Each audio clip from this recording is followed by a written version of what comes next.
Hello viewers, welcome to another edition of Health Reports. I'm Mujima Conchola.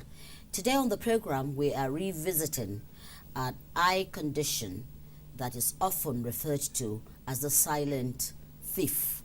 Thief because it doesn't give you warning, thief because you are not able to place the symptoms until it comes on, and oftentimes the end result is that people go blind. But experts are saying that if you give your eye the attention it deserves, we probably would not have as much and as many patients as we have today coming down with this eye thief. Well, I'm speaking to glaucoma.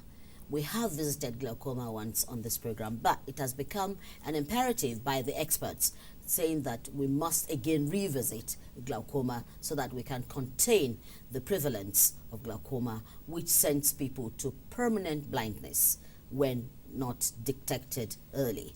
That's where we're going on Health Reports today.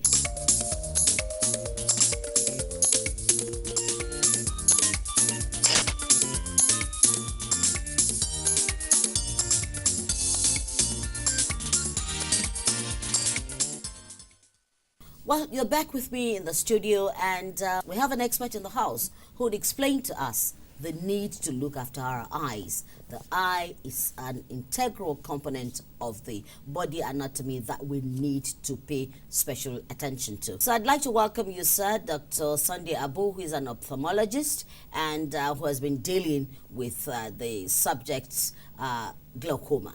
First, can you just explain to us what glaucoma is, so that just to remind our viewers?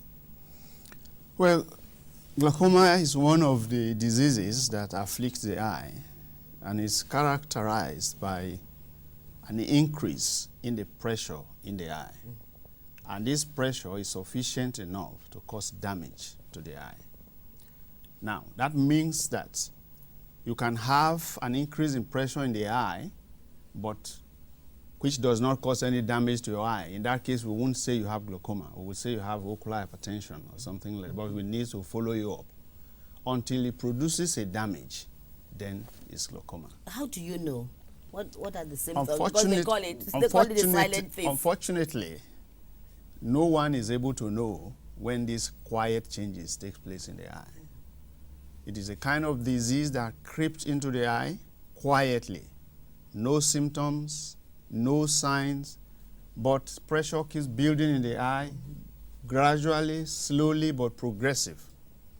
And because it's slow in progression, you don't feel anything.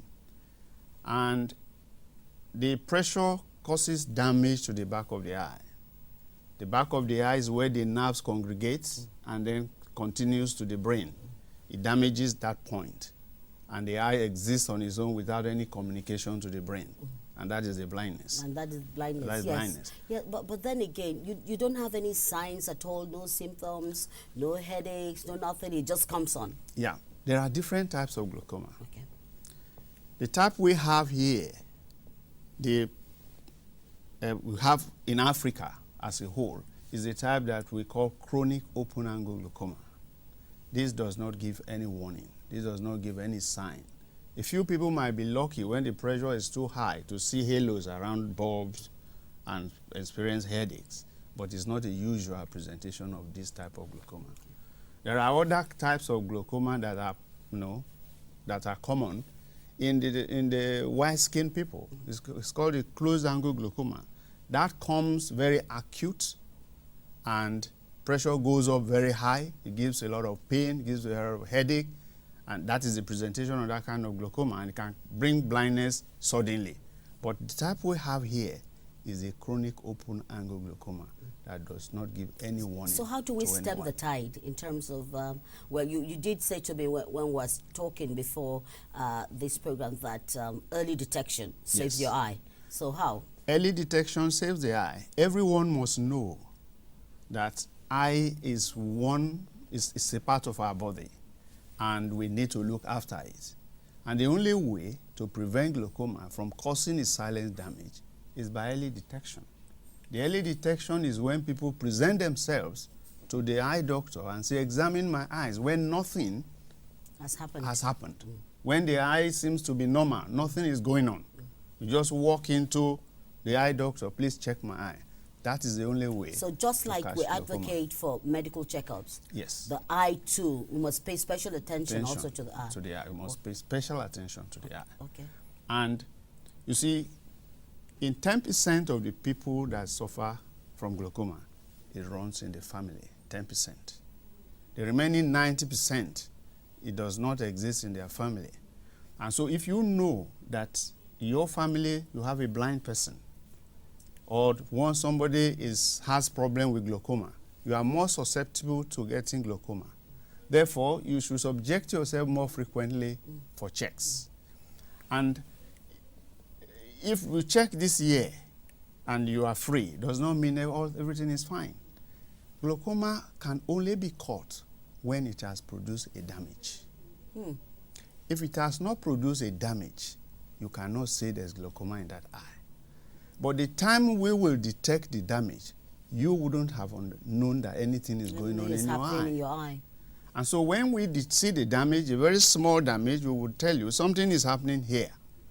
And you keep it at that point. And at that point, an intervention can be done, and your eye remains at that point. At that point. But if you don't go, then you wait until you notice that, oh, I can't see again, or something is happening, I can't see well.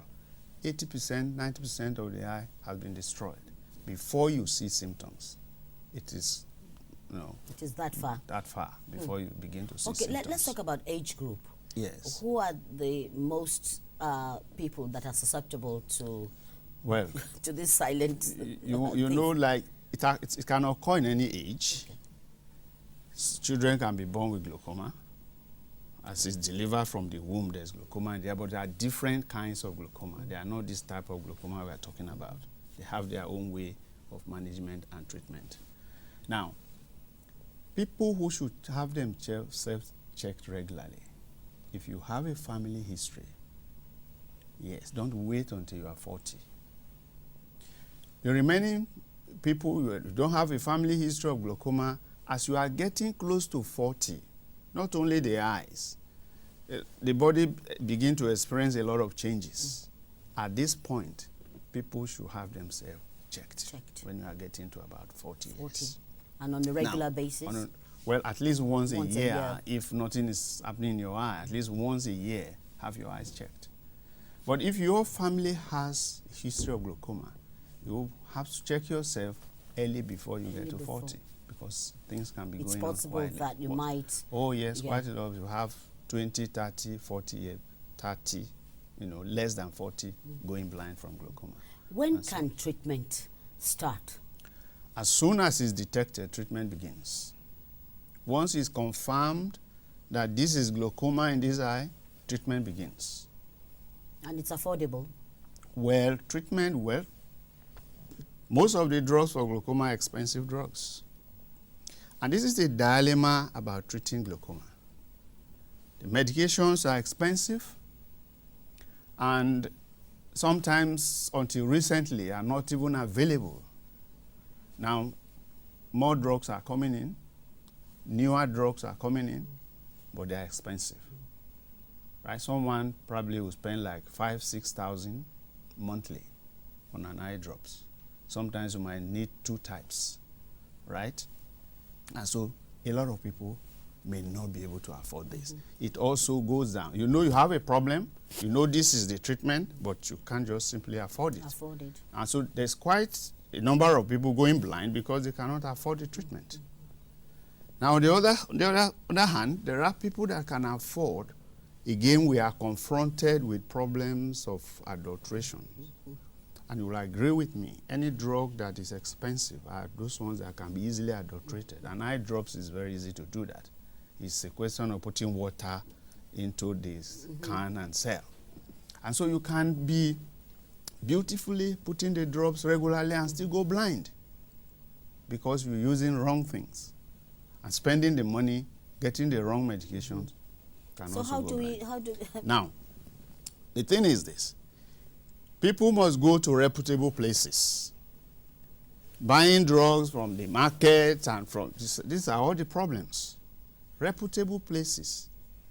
People that are registered with government, pharmacies that are registered with government and getting the supplies. Known places. If you get drugs from such places, you are not likely to become a prey to this kind of thing. It's easily traceable. Yes, easily traceable. You are not likely to become a prey to this. But there are the sources of drugs in this country are enormous. People can buy from anywhere. And so that is another problem. Now, you know, treatment can be with medications. Treatment can be with surgery or with lasers. Now, where things are thoroughly organized and you have all the equipment, there is a trend. Start with medications. As long as medications cannot control, apply some lasers, right? And that will help to improve the drainage, and then medications will begin to work again. But if everything fails, then you go to surgery. But for our situation, and especially if you are to deal with our people from the villages, that absolutely cannot afford. The principle will be this: you have glaucoma, surgery, because that will take away the problem. That will be a one-time. That will be a one-time treatment for him, because he won't be able to afford the 5,000, 6,000, or 7,000 per month. Okay, that just brings me to to ask you, doctor, that oftentimes you see people who provide free medical treatment, and eye treatment is one of the frequently seen ones. Now, how aren't you worried about follow-ups? Because even if you have the surgery, you need to be followed up to see how you're healing. In fact, for glaucoma, follow-up is for your entire life. It's not just for the healing. The fact that you have had surgery does not mean everything is fine. The principle of it is of treatment by surgery, or all treatment for glaucoma. The principle is try to facilitate more fluid going out of the eye, because in the first place glaucoma is there because fluid is being produced and is not completely being emptied. The rate of production probably is not higher, but drainage is lower. No one knows why drainage is lower. And that is what brings about glaucoma. So most medications either try to decrease the production of fluid or try to facilitate more fluids moving out of the eye. Surgery provides an artificial opening for more fluids to go out of the eye. And you believe me, the body has a way of doing its own thing. Doesn't allow any hole anywhere.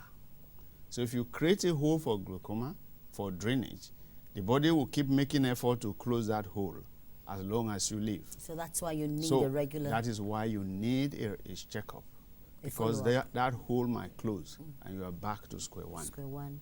Now let's talk about people who have the competency of the surgery. Because in Nigeria, you have the ophthalmologist, which you are, you have the optometrist, and then you have the optician. Yes. Now, you're talking about and they say they're all eye doctors. Yeah. Who do you go to for your medical checkup concerning the eye? Well, I think the way the way it's organized is that the basic eye problems can be sorted out by the optometrist, basic ones. And the serious eye conditions go to the ophthalmologist. When you go to surgery, when you go to all these, ophthalmologists will be the one to provide such services because they are the only one trained to do that. But the divisions is a thin line between where people should stop and to move people to the other side. it's a matter of conscience, actually. Okay. Yes. Yeah, commitment and sincerity. Yes. Yeah. So, well, in terms of human resources, availability of human resources, particularly at that level, at the level of an ophthalmologist, Yes. are they readily available? They are. They are. Yeah. We have enough. Well, we We- never have enough, well, but I think in Nigeria we will not be less than 500 ophthalmologists. and that's enough for And well, population for a of population of 170 million people, going to or 180. thereabout, Yes.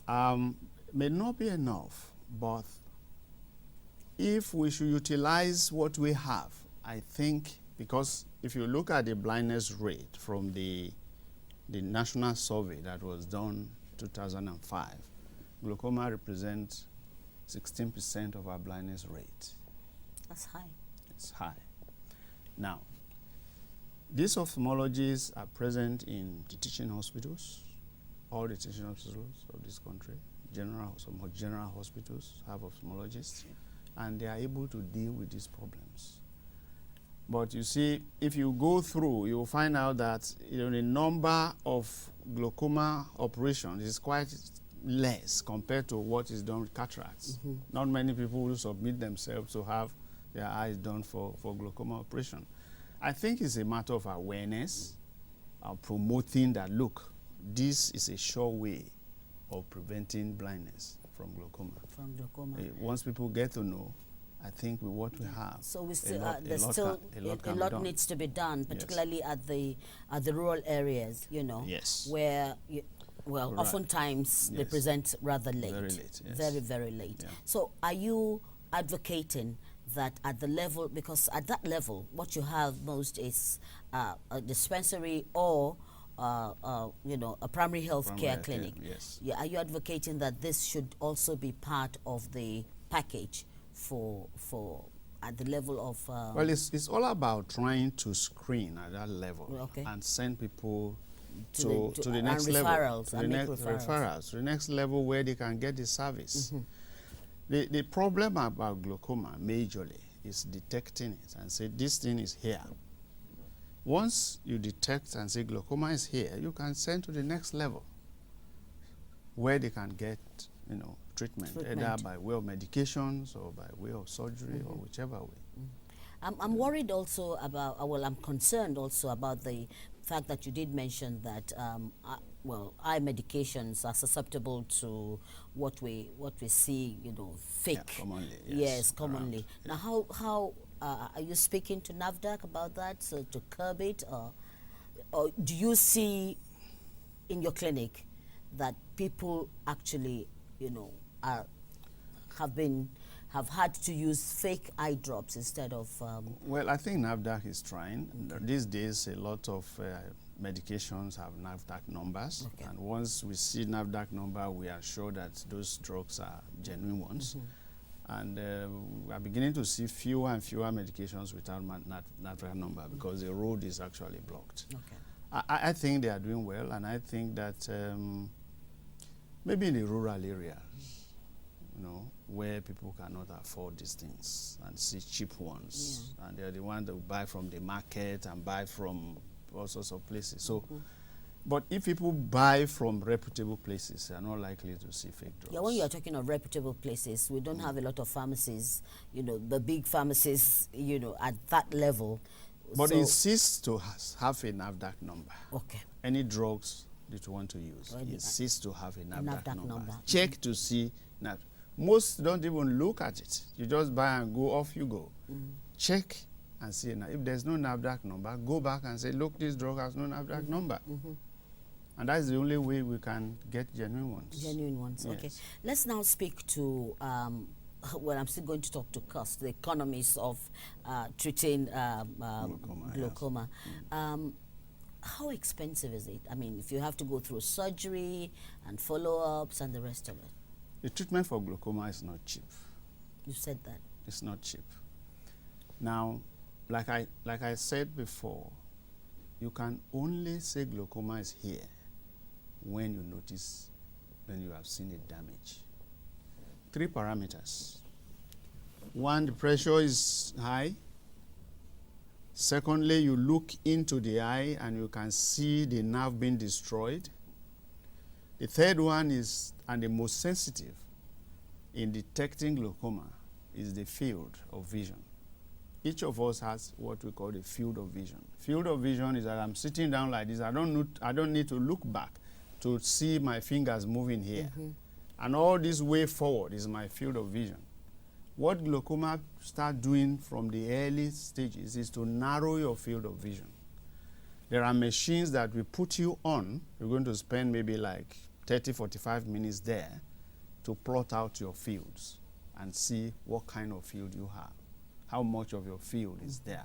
That is the most sensitive way of detecting glaucoma. Even when we have not seen any damage in the eye, that machine can show us that something is going on. And the machines are readily available? Machines are available. They are available in this country, that you sit on them and you plot out your field. It's the most sensitive way of tracking glaucoma. Even after you have had your treatment and everything is stable, you need to sit on this machine at least once a year to plot your field. The field you had last year is the baseline. The one you're going to score next year will be judged against this and see if there's any difference. If there's any difference, you start checking out. You start checking out. And that's the only way to prevent blindness. You can predict with that machine, you can predict who is going to go blind and who is not going to go blind. Because the gradual changes that is occurring in the eye, you can pick on that machine. In 1 year, is enough to pick changes. You talked about cost. Yes. So all these are expensive. All these are not cheap. And that's why the treatment is expensive.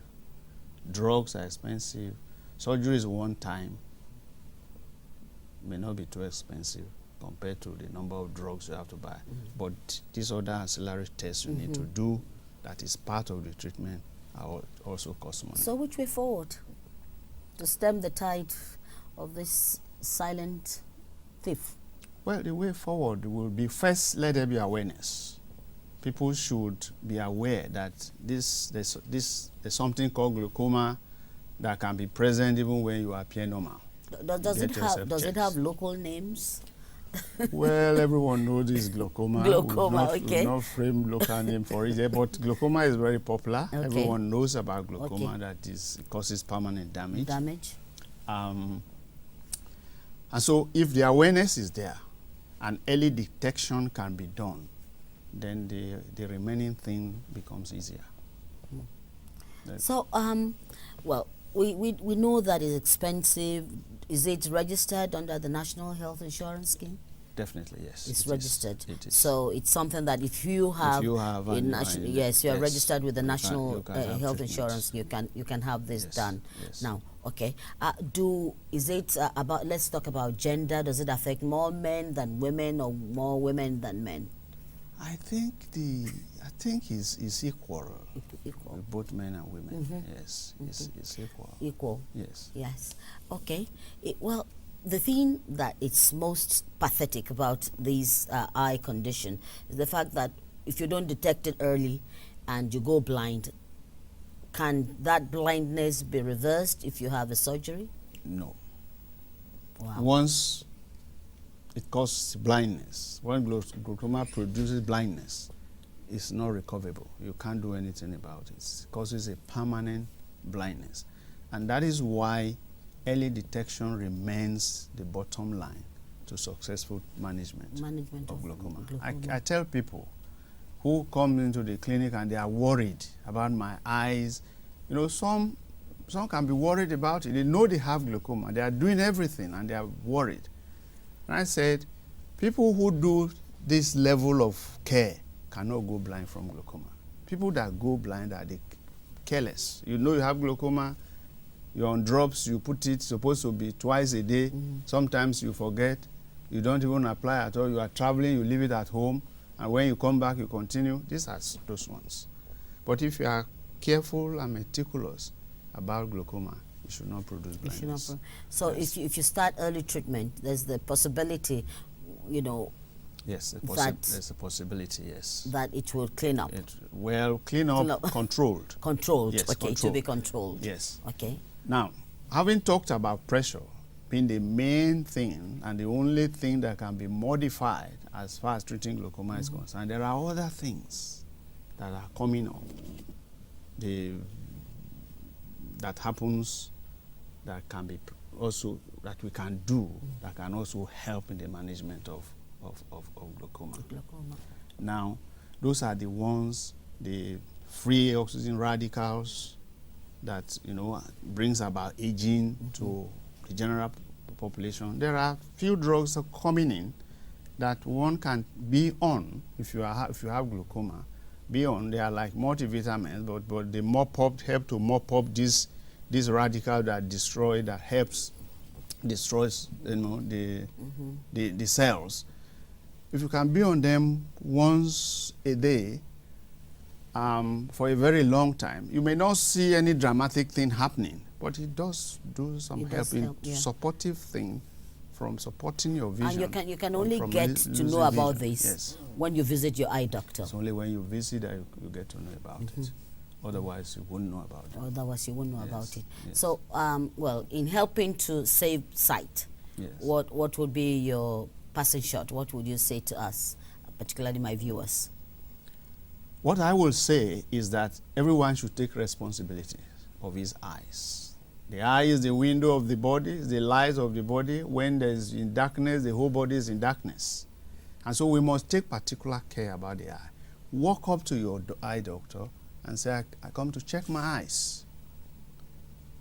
It doesn't take much time. In an hour's time, you are through. And you know whether there's anything or not. Once a year, that will be it. I think people should take responsibility and help to detect glaucoma early if they have. Because once it's detected early, you are sure that it's not likely to produce blindness. I'd like to take that from Dr. Abu. Thank you very much for sharing your time with us. That if you, on a regular basis, make an effort to see your eye doctor, there's the possibility that you will not go blind from glaucoma, even if you have the trace, even if you are disposed to it. So we need to look after our eyes like we need to look after every part of the body. So visit your eye doctor today. That way we'll have more sight, which will make us more productive. Thank you, sir, for coming on Health Reports. We'll be back again same time next week with more health issues. But remember, visit your eye doctor today. Maybe because I did, and I did early.